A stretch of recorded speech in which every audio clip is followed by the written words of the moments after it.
How many mattresses do you make in, say, a day or a week?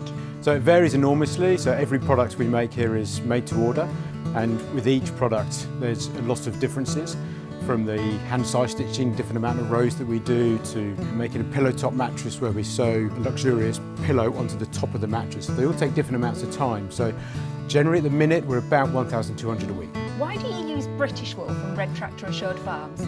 So we firmly believe that using natural fibres is the best ingredient that we can use to give the comfort and support in a mattress that a person needs. And in particular, wool is such a fantastic fibre. There's so many beneficial properties to it.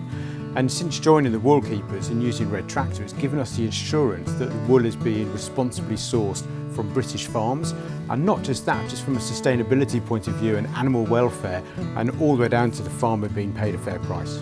Ultimately, we want everyone to wake up on a Hypnos mattress feeling good for all the right reasons, including knowing that their bed has been made with integrity.